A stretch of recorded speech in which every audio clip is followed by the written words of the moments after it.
This is Nessa from Infinitely Zero's channel. Welcome. I'm here to teach you a quick how to do Tunisian crochet, how to do the Tunisian Simple Stitch. And I'm going to be using this worsted weight yarn that I bought at Mary Maxim. It's Nako Truva. Um, it's just 100% acrylic, a category weight 4. You can use any type of yarn that you want. For this, preferably one that's not too thin so you can see the stitches as you're starting out. And you can even use a regular crochet hook like this, you know, like the ones that are a bit straighter, and then just put a rubber band at the end so your stitches don't fall off. If you don't feel like buying some Tunisian crochet hooks, or you can get something, you know, like this. This comes in a kit.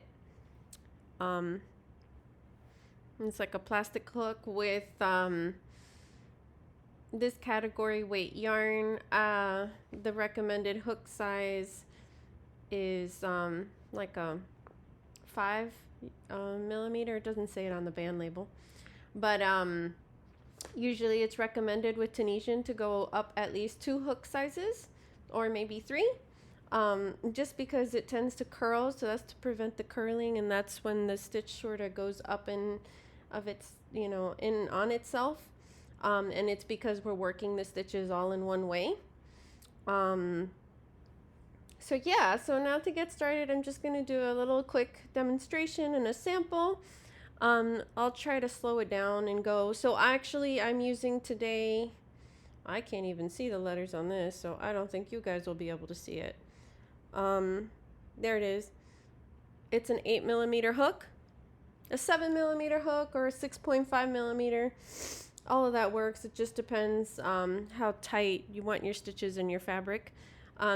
So you start by doing a slip knot. That's how I make mine. I loop over, cross it through, put it through here. I just do it so quickly that, you know, it's a little hard to. And you can put whatever length you want on these. They also sell like longer metal aluminum ones or wood ones.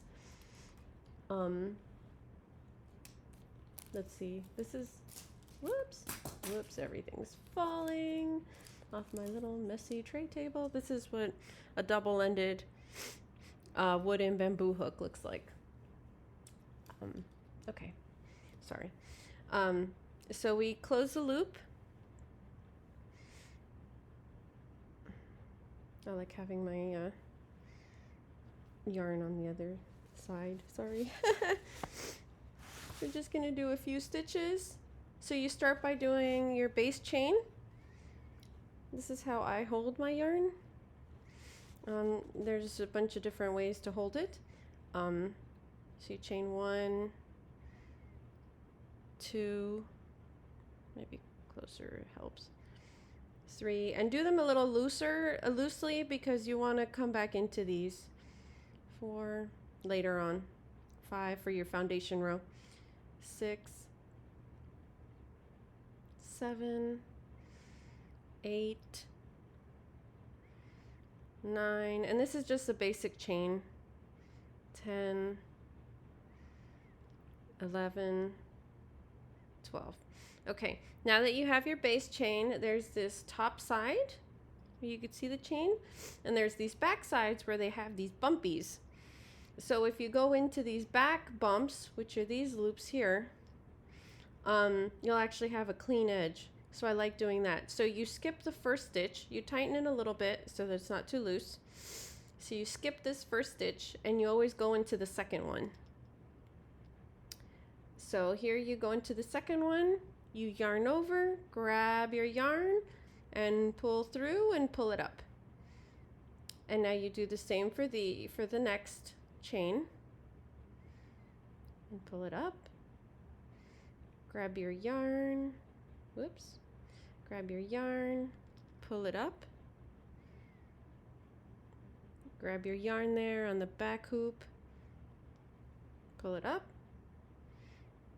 Yeah, I think they're a little closer might help.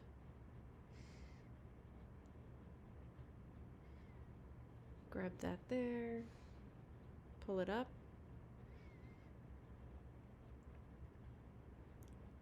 grab that back loop, yarn over, grab the yarn, pull it through. The same with the next one. Pull it through, yarn over, pull it through. You can do a little tug just to make sure it's not too tight, because you're not gonna have to go back through all these in your return pass. Go through that one, yarn over, pass it through, and this is your last stitch. Yarn over.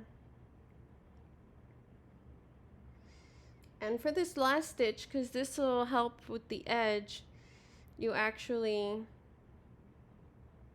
yarn over, grab it through, and we're actually gonna mark our stitch now when we do the next one, starting your return pass. So we actually yarn over. Some people call this a chain one.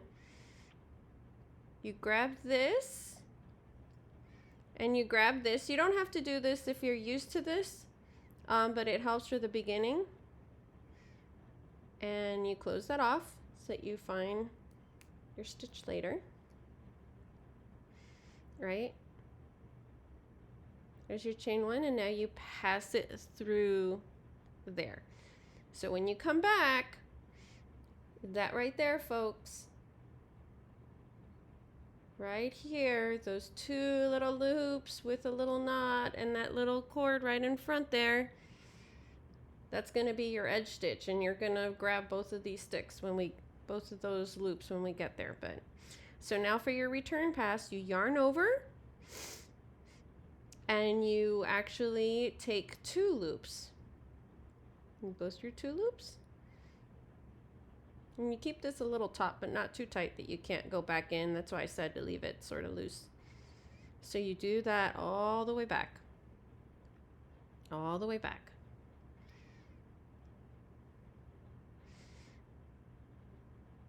See, I'm grabbing 2.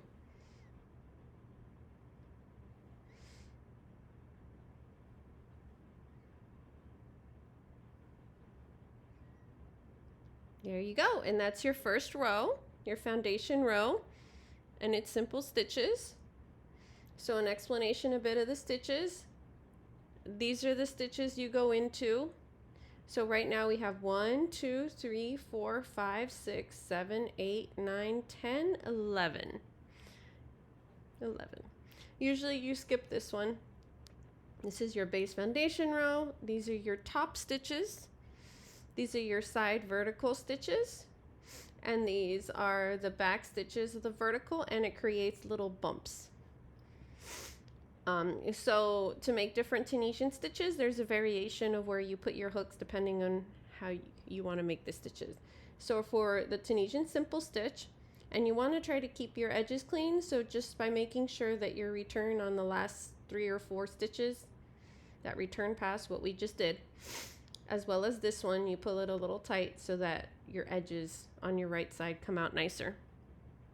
So now you grab your hook and you go through these.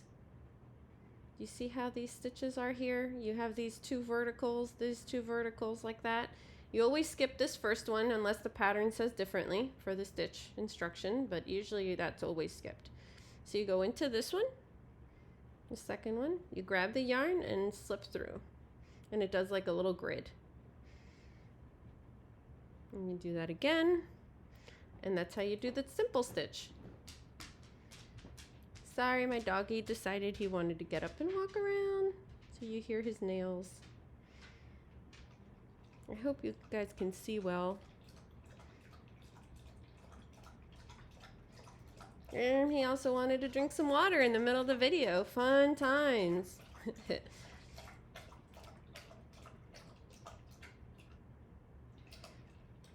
We'll try to go slow, loop over, cross through, over, cross through, and then that's 1, 2, 3, 4, 5, 6, 7, 8, 9, 10 stitches. Sorry that the camera's not focusing. That really sucks. And now your last stitch, you grab by grabbing this edge here.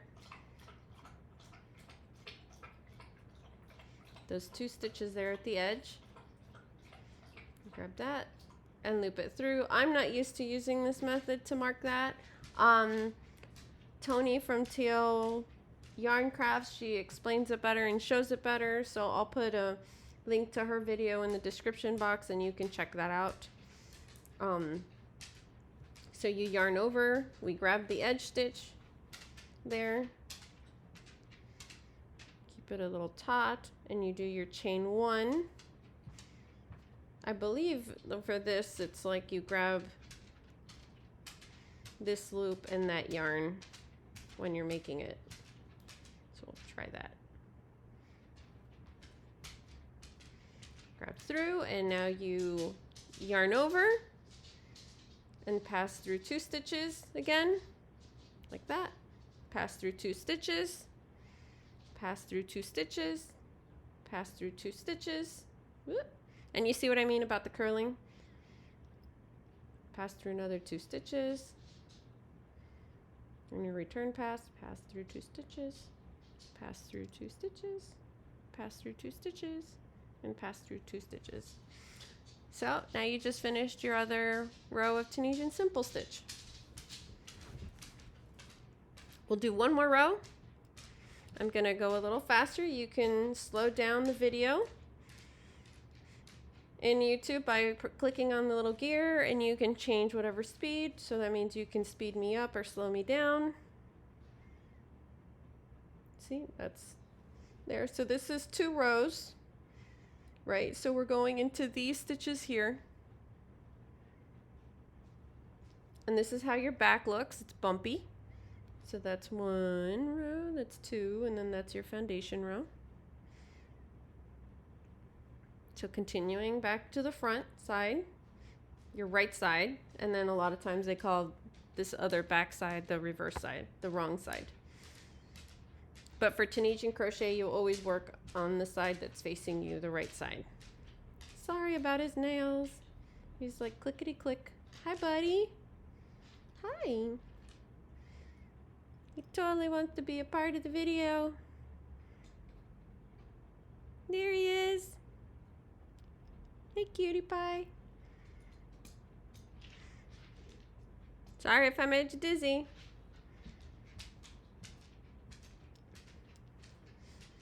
Wouldn't be a homemade video without that. The next one.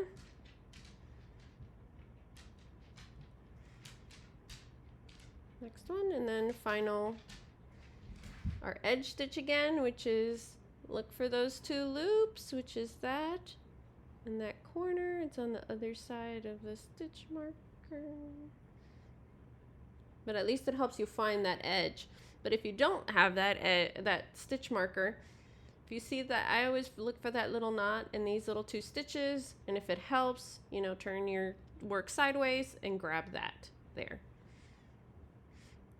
And then do your chain 1, and then yarn over and pass through 2 loops, and again this is called your return pass. Pass through 2 loops, pass through 2 loops, pass through 2 loops,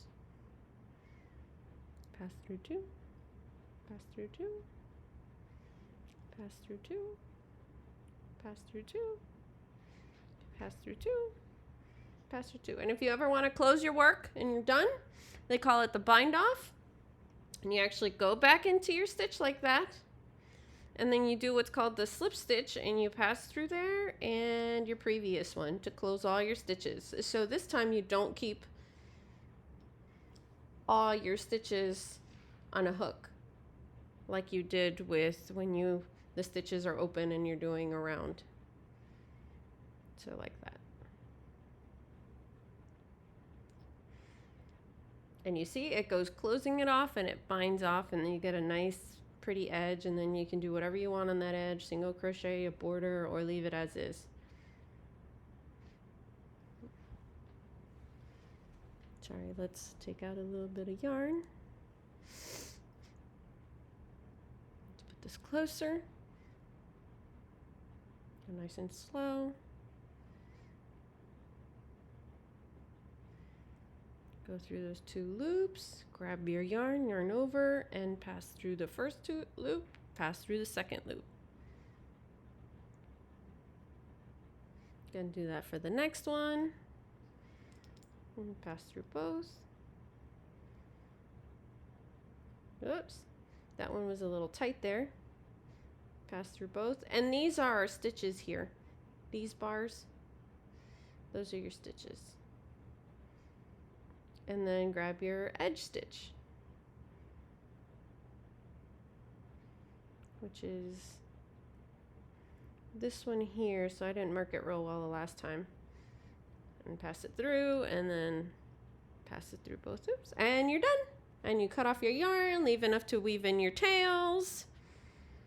That's what it kind of looks like. You see it curls a little bit, but that's okay. You can block it to fix that, or do a crochet border, or you can do Tunisian reverse stitch or purl stitch or extended stitch, and that's what the back looks like. And that'll help with reduce some of the curling or blocking, as I mentioned before. Okay, so that was my quick video tutorial of how to do Tunisian Simple Stitch. I hope you liked it. Let me know if you have any questions. And have a great day. And today's February 16th, 2024. Thanks. Bye. Bye. There we go. Bye.